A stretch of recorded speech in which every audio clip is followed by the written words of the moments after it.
Final do Paulista, porque certamente vai se classificar. Reta final do Paulista, é começo de Libertadores, aí você... Então, todo aquele período que você estava fora do foco, que você estava se preparando, aí você precisa ter a resposta ali, senão não vai valer de nada. Sim. Bom, o negócio é o seguinte, vamos lá.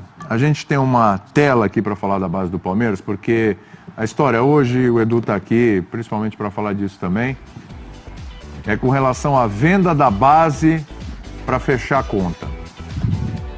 Olha só. O aumento da folha do Palmeiras, e de novo, o Edu está aqui, pode corrigir se tiver algum erro, foi de R$1 milhão após renovar com o Dudu e Bruno Henrique. São as propostas, né? Vieram pesadas, aí tem que chegar no jogador de novo, convencer, conversar, etc. Vitor Luiz e Thiago Santos, tá? Aí o Palmeiras também gastou com novas contratações do ano passado que vieram a estrear esse ano. E a gente já citou algumas delas aqui, entre elas o Zé Rafael, o Arthur, etc. Aí o clube precisa vender jogadores para ajustar o fluxo de caixa. O que acontece? Esses dois jogadores aí, o zagueiro Vitão e o lateral esquerdo Luan Cândido, podem ser negociados com o Barcelona. E o Palmeiras adoraria faturar uns 20 milhões de euros com esses dois meninos, tá? E lembrando que o Papagaio, super artilheiro da base, foi emprestado aí pro Atlético Mineiro, tá? História que surgiu hoje é essa. O Palmeiras vai ter que vender gente prioritariamente da base para poder fazer um caixa aí, essa história aí do fluxo de caixa, dar uma ajustada nesse fluxo de caixa, já que não é que está descontrolado, mas a coisa saiu um pouquinho ali, escapuliu ali um pouquinho entre os dedos esse controle aí de grana, justamente por causa dessa necessidade aí de reforçar, aumentar a folha salarial para poder ficar com o Dudu e Bruno Henrique principalmente, tá? Aí vale a pena, ó. Vale ou não vale? O Palmeiras negocia a base e contrata revelações dos outros. E aí eu não estou falando uma negociação de 2015 e outra do final do ano passado, não. Estou falando de uma do ano passado e outra também do ano passado. 6 meses de diferença entre uma e outra. O Fernando foi vendido por 24 milhões, tá? De reais, a gente está falando em reais, esses valores, certo? Jogador, podia estar sendo aproveitado no elenco. Sim, não, mas estaria lá. Bom jogador. E aí vai e contrata em dezembro o Carlos Eduardo. Pelos mesmos 24 milhões, empatou ali, tá na margem de erro, né? Ficou com 1 milhão de diferença entre um e outro. Tá, 1 milhão de diferença é dinheiro de bolso pro Palmeiras, né? O dinheiro se carrega na carteira pro Palmeiras. Então tá ali, ó. O Carlos Eduardo, 23 milhões. A questão é, vale a pena? Primeiro, Edu, explica essa história, porque a história toda, olha só, tá vendo? O Palmeiras tá endividado, o Palmeiras não tem dinheiro, e todo mundo já exagera na história. Explica essa história do fluxo de caixa e tal, só para o pessoal entender. Na verdade, vamos lá. A dívida é quando ela é consolidada, né? Esse caso é o fluxo de caixa. Eu até tive o cuidado de hoje conversar com a diretoria do Palmeiras, porque eu sabia que vocês iam falar desse assunto aqui. Sem dúvida. E da relação do, tá cheio de dúvidas do aproveitamento aqui também, da base. Então, nesse momento, eu vou citar como o Palmeiras lida com esse cenário. Vai lá. Não é minha opinião, é só vou citar. Primeiro, que dívida é essa? Então, a dívida é assim, você tem o fluxo de caixa. Sim. Então você tem uma conta que vai se fechando ao longo da temporada. Né? Isso. Então eu contratei mais, é o início do ano, depois eu vou ganhando mais, enfim. E aí você vai equilibrando o seu caixa. Então essa é a explicação do Palmeiras. Além disso, que é aí que eu acho que pega mais, porque tá todo mundo... Claro que o palmeirense, ele quer a manutenção do time campeão. Ele quer o Bruno Henrique, ele quer o Dudu. Na verdade, essa onda de aumento salarial e de renovações, ela vem com o Dudu, né? Com o Dudu recebendo a proposta, sendo especulado no futebol chinês, aí renova, segura o Dudu. Depois vem o Bruno Henrique. Agora é o Borja que está aí, né? Mas o Palmeiras espera, se chegar a proposta, informação que eu tenho, o Palmeiras vai negociar Borja, Daverson, esses caras estão ali, mas o Palmeiras não recebeu nada. Então o Palmeiras vai... Dura chegar na porta da Libertadores para estrear. Então, mas aí... O Daverson ali, o Borja indo embora, entendeu? Depende, os momentos também complicam muito as negociações. E aí, quando a gente olha e fala, pô, a folha tá grande, contratou. O Palmeiras tem uma política de contratação que, além de reforçar a sua equipe, ele olha e fala, olha, esse cara tá no mercado, ele pode ir para outra equipe, ir para o meu rival e vai, então eu pego esse cara. Uhum. Então é uma postura, é uma estratégia de mercado do Palmeiras. Além disso, sobre o jogador da base. No final do ano passado, eu conversei com o João Paulo, que é diretor da base do Palmeiras. Ele veio do Vitória. E aí eu perguntei para ele, o ano passado foi o ano em que a base do Palmeiras rendeu melhor. Foi o melhor ano da história da base do Palmeiras, com grandes títulos. Já fez jogos deles, né, da base, era um time muito forte. Por exemplo, a gente está falando do Luan e do Vitão. 2 jogadores que estão na seleção brasileira de base. Por isso que chamou a atenção dos clubes europeus. De acordo com a diretoria da base e a profissional, o Palmeiras enxerga que hoje o modelo de negócio dele é satisfazer o torcedor. O torcedor espera um time competitivo. E na avaliação do Palmeiras, o time competitivo é montado assim, trazendo o que de melhor está no mercado, gastando. Aí eu perguntei, bom, mas e a base? Aí eu perguntei, por que o terceiro jogador do elenco, na posição, não pode ser um garoto da base? Ele falou, mas aí se engessa muito. Quem garante que o meu terceiro zagueiro central vai ajudar, está pronto já para estar no profissional? O Palmeiras treina junto ali, né? A base integrada com o profissional. Então, quase que via de regra tem um garoto treinando. Então aí eu perguntei para eles, por que não aproveita? Por exemplo, o caso do Fernando, ele fez um gol no time profissional, lá na Bahia. Ele jogou poucos minutos. Mas naquela ocasião tinha Borg e Daverson também como opções, e o Palmeiras chegava ainda terceiro jogador, veio uma boa proposta, nós vendemos.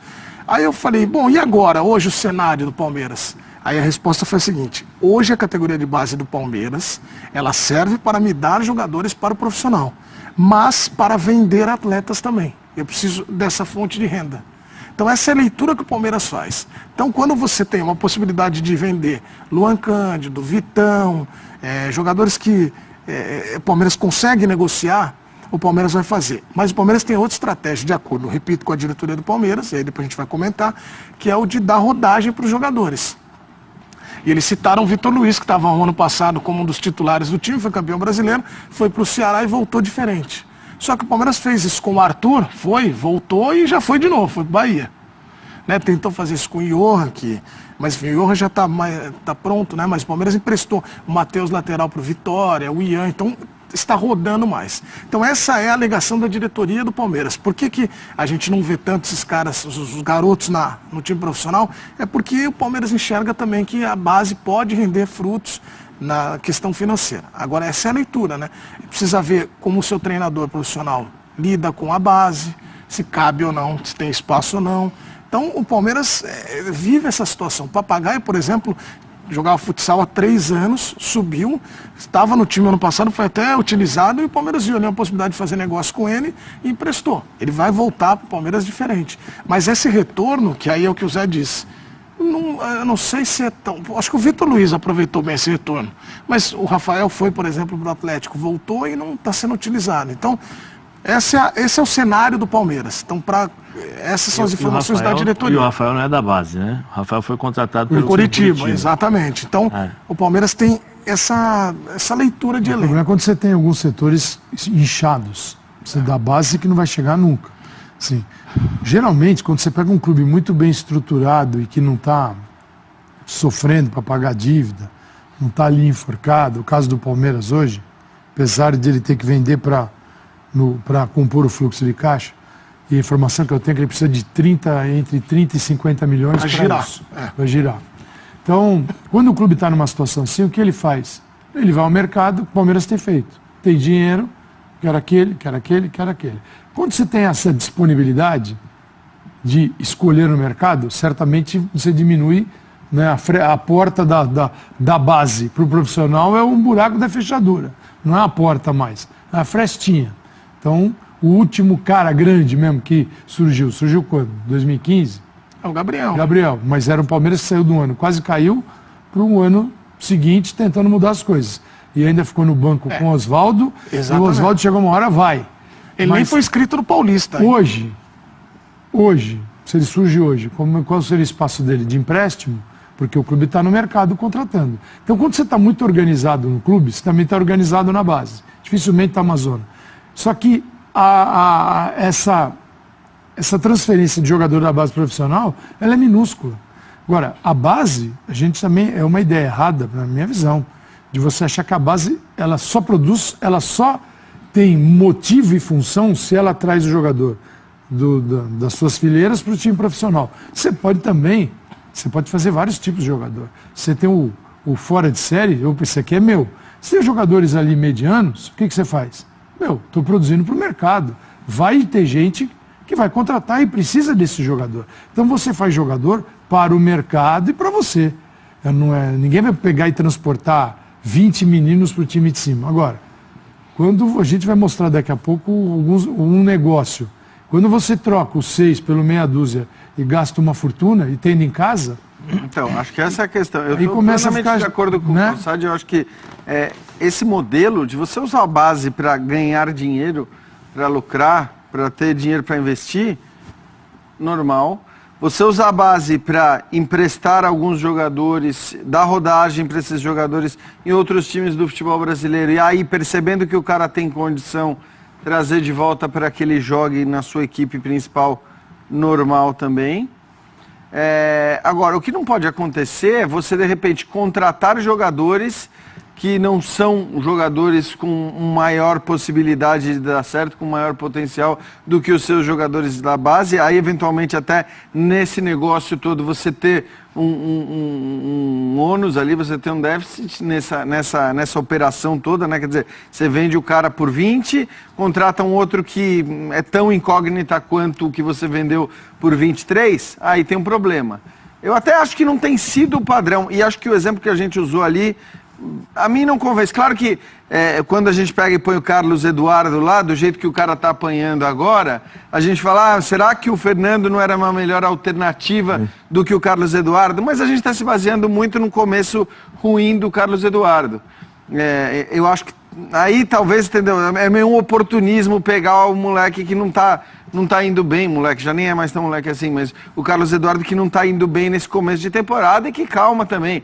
Evidentemente o Carlos Eduardo no Brasil mesmo já jogou mais, né, em divisão principal do que o Fernando, então não acho uma comparação tão justa. Mas a gente vai achar outras comparações, por exemplo, se a gente pegar o Nico Lopes lá, Nico Freire. Nico Freire. Toda vez eu vou falar Nico Freire, eu falo Nico Lopes.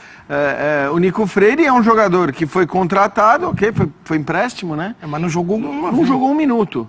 Não jogou um minuto. Então, assim, você não gastou uma grana para contratá-lo, mas você gastou com salário e tudo mais, quando você poderia, de repente, ter tido como alternativa um jogador da base, um zagueiro da base, e o Palmeiras tem já há algum tempo jogadores da base que você acredita, o próprio Vitão é um deles, que se acredita que podem render no time principal. Então acho que assim, nesses casos, acho que não dá pra gente de maneira geral dizer é um absurdo vender jogador da base sem que eles joguem no time principal. Não é absurdo e é normal, inclusive nos grandes times da Europa, nos que tem grana, né? Eles não vão pôr qualquer garoto, por mais que tenha aí um futuro pela frente, não vão pôr qualquer garoto. Agora, o que é absurdo, eu acho, é você, eventualmente, contratar jogadores que estão no mesmo nível de dúvida do que o cara que você tem na base, e aí você gasta dinheiro para trazer o jogador e não testa da base. Aí não faz sentido. Então, acho que em pontos específicos, com jogadores específicos, a crítica pode e deve ser feita. Como uma crítica geral, eu vejo muito essa coisa meio ideológica, né? Essa ideia de que a base é o garoto do nosso coração e que, portanto, ele precisa... Eu discordo desse modelo, assim, de achar que tem que ser isso, que o jogador da base tem que obrigatoriamente servir apenas para jogar no time principal. Aí eu estou muito com o Calçade. Acho que você pode fazer vários usos diferentes do jogador da base. O cenário hoje, o Zé pode falar disso, porque viveu essa ansiedade também, você subiu com 15, né? 15, 16. Obrigado, 15, obrigado, 16. 16. Mas só para citar o seguinte, isso nós estamos falando da década de 90.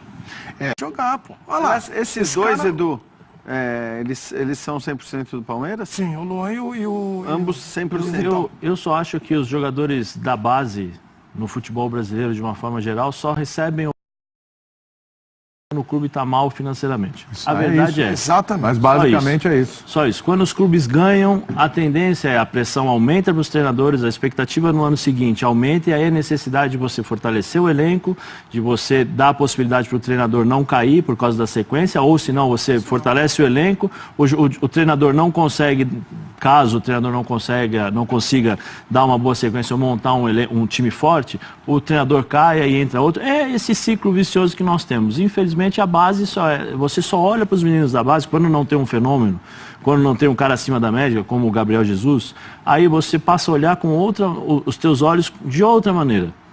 De outra maneira, porque a pressão é outra, a realidade é outra. E ninguém quer, né, Zé? Botar o moleque para desenvolver. Nada, o treinador... Você pega o moleque e você fala, meu, já é fenomenal, eu acho, e aí não é só o Palmeiras, eu falei isso quando tinha o Tite, falo isso, vocês sabem disso, eu acho que os meninos da base... Concordo com o Calçade, com o Jean, quando eu falo assim, não são todos que podem jogar. Não são todos mesmo. Há um funil que começa lá dos 12 anos e chega até o profissional. Dos 12 você tem 150 garotos, chega no profissional dos 150, você chega muitas vezes com 2, com 3, e desses 2, 3 chegam um apenas que conseguem se destacar. Depois os caras vão rodando. Né? Existe realmente de fato essa situação, mas infelizmente no Brasil a realidade é essa. Você busca aí todos os clubes, acho que com exceção do Santos, que tem... Não, o Santos, com na exceção, realidade... É por necessidade. Com exceção... Não, com exceção, porque quando você tem um time bom, você consegue montar um time bom no Santos, os garotos são inseridos... Mas você falou exceção, mas assim, isso começou também da 2002, mesma forma que você falou. 2002, desespero, de causa do danado. Leão, desespero, não tinha Pelo dinheiro, amor de Deus, Leão, não se vira... Que estão aí, esses meninos que são Robinho, Diego, abriram as portas para muitos jogadores Renato que naquele estão aí, time. Mas infelizmente a realidade é essa. Eu só acho o seguinte, se você tem um jogador que vem se destacando nas categorias de base, você tem que olhar com outros olhos, de uma outra maneira. E aí eu colocaria para jogar. Eu colocaria para jogar primeiro, porque eu tenho o histórico do jogador, desde o dia que entrou até o dia que possivelmente vai sair. Eu conheço tudo, eu sei se o cara joga mal, a reação dele, eu vou saber qual é o tipo de posicionamento, o tipo de jogo que eu vou poder usufruir, né, aproveitar, e aí existe o sistema da base de análise, aquele desempenho, aquela série de coisas todas que nós sabemos, e aí chega para o treinador profissional, tá aqui, ó, o menino tá aqui, ó, você pode utilizar. E por que eu acho que seria, no caso do Palmeiras hoje, mais fácil? Ao invés de sair contratando jogador aí a rodo, né, e gastando. Por quê? Você tem primeiro o Felipão, que tem um respaldo muito grande em relação à tranquilidade de poder colocar um jogador. Você tem uma equipe equilibrada em todos os aspectos, dentro de campo, que vai dar um respaldo para o menino. Na hora que o menino, poxa, tô nervoso, Marcos Rocha chega nele e fala assim, calma, qualquer coisa você joga a bola para mim aqui. Dracena, meu filho, fica aqui na frente da zaga aqui, fica tranquilo, não sai e tal. Então eu acho que a maior possibilidade hoje do Palmeiras de inserir determinados jogadores, não todos, né, porque nem todos têm a condição de jogar, mas seria mais fácil, em tese, você aproveitar esse momento do Palmeiras para dar sequência para os jogadores. E os que não servem, aí sim, aí você empresta, dá maturidade, porque o Vitor Luiz é um que ele passou pelo Ceará, fez acho que 2 anos, se eu não me engano, 2 anos excelente, grandes no Botafogo. Antes ele tinha do Porto Beta, é o único que é da base. Depois ele voltou, agora. mas você vê quanto tempo ele demorou para voltar ao Palmeiras.